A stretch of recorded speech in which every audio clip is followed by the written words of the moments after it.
إن الله وملائكته يصلون على النبي يا أيها الذين آمنوا صلوا عليه وسلموا تسليما اللهم صل على سيدنا شفيعنا نبينا مولانا مرشدنا محمد وعلى آل سيدنا محمد وبارك وسلم الصلاة والسلام عليك يا رسول الله صلى الله تعالى عليه وسلم بسم اللہ الرحمن الرحیم السلام علیکم ورحمۃ اللہ وبرکاتہ۔ فرمان نبی کریم صلی اللہ تعالی علیہ وسلم، طلب العلم فریضۃ علی کل مسلم، فرض ہے ہر مسلمان پر علم سیکھنا۔ علم کون سا علم؟ حضور نبی کریم صلی اللہ تعالی وسلم نے کون سے علم کو سیکھنے اور جاننے کو کہا ہے؟ جواب یہ ہے کہ وہ علم جس کے ذریعے بندے کو قرب الہی، معرفت الہی حاصل ہو، وہ علم سیکھنا بندے پر فرض ہے۔ دراصل علم کی دو قسمیں ہیں، ایک علم ظاہر، دوسرا علم باطن۔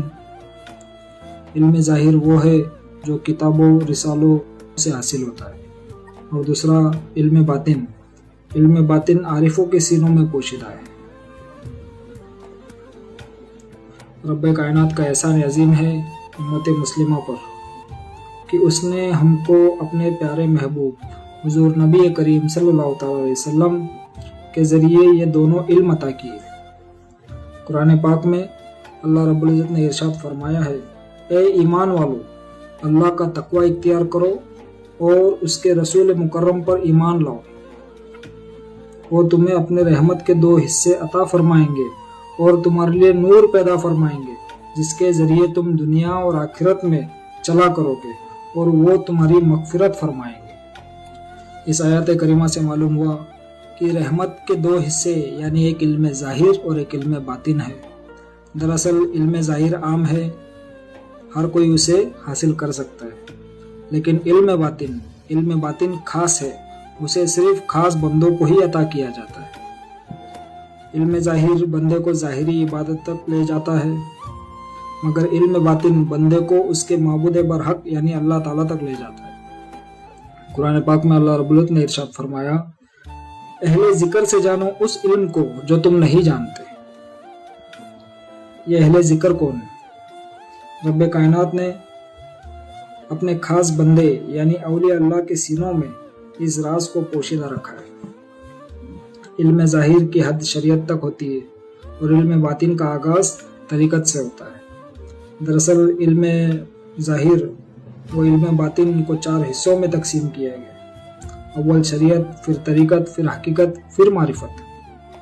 بعض لوگ سمجھتے ہیں کہ شریعت، طریقت، حقیقت اور معرفت سب ایک دوسرے سے جدا ہیں، لیکن ان کا یہ خیال ہی غلط ہے۔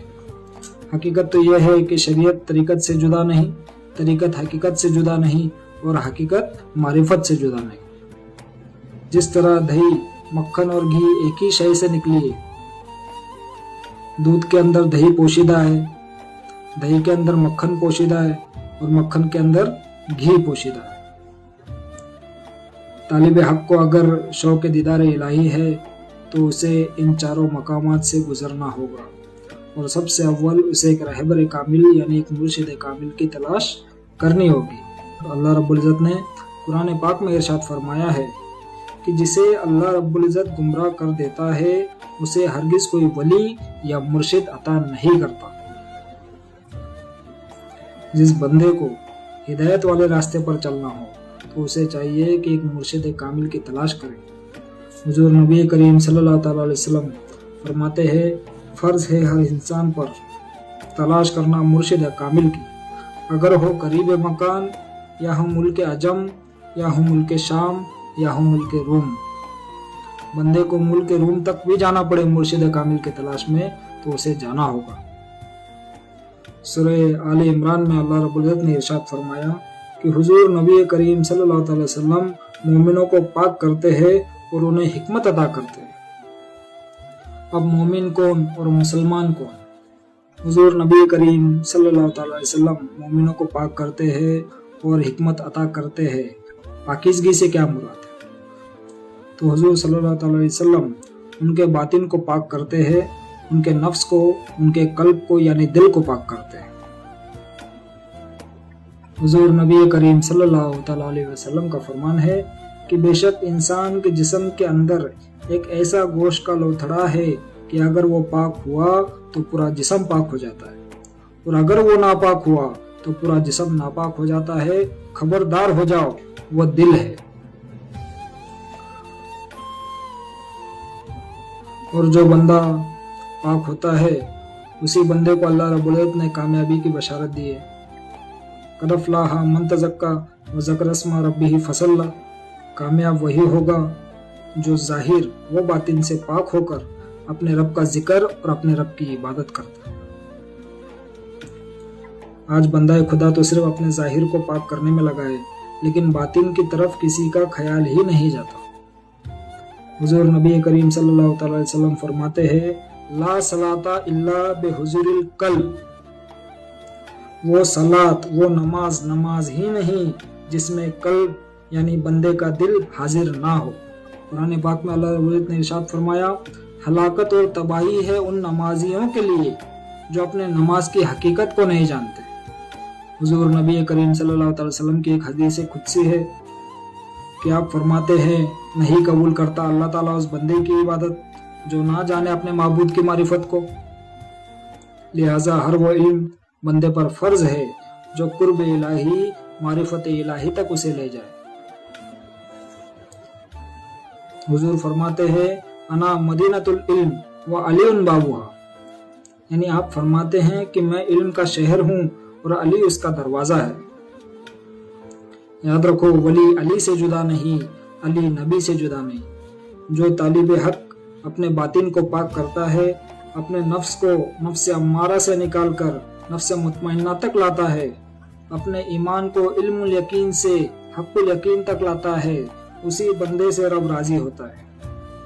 قرآن پاک میں اللہ رب العزت نے ارشاد فرمایا کہ اے مطمئن پانے والے نفس، اب تو میرے پاس آ جا، میں تجھ سے راضی اور تو مجھ سے راضی۔ اولیاء اللہ ان تمام منزلات کو طے کر کے اللہ کی رضامندی حاصل کرتے ہیں۔ ان کے لیے اللہ تعالیٰ فرماتا ہے کہ وہ میرا ذکر کرتے ہیں اور میں بھی ان کا ذکر کرتا ہوں۔ اولیاء اللہ، اللہ کے صالحین بندے اللہ کے تجلیوں کے مظہر ہوتے ہیں۔ انہی کے تعلق سے حدیثوں میں اللہ رب العزت نے ارشاد فرمایا ہے کہ جب میں اپنے ولی سے محبت کرتا ہوں تو اس کی آنکھ بن جاتا ہوں جس سے وہ دیکھتا ہے، میں اس کی زبان بن جاتا ہوں جس سے وہ بولتا ہے، میں اس کے کان بن جاتا ہوں جس سے وہ سنتا ہے، میں اس کے ہاتھ بن جاتا ہوں جس سے وہ پکڑتا ہے، اور میں اس کے پاؤں بن جاتا ہوں جس سے وہ چلتا ہے۔ جو طالب حق ان تمام راز و نیاز کو جاننا چاہتا ہے اسے چاہیے کہ ایک مرشد کامل کی نسبت حاصل کرے، ان کی صحبت اختیار کرے۔ حضرت جلال الدین رومی رحمۃ اللہ علیہ فرماتے ہیں کہ مولوی ہرگز نہ شد مولائے روم، مولوی ہرگز نہ شد مولائے روم تا غلام شمس تبریزی نہ شد، یعنی مولوی تب تک کا مولائے روم نہ بنا جب تک وہ شمس تبریز کا غلام نہ ہوا۔ حضور نبی کریم صلی اللہ تعالی علیہ وسلم فرماتے ہیں اگر تم وہ جانتے جو میں جانتا ہوں تو وہ تھوڑا ہنستے اور بہت روتے۔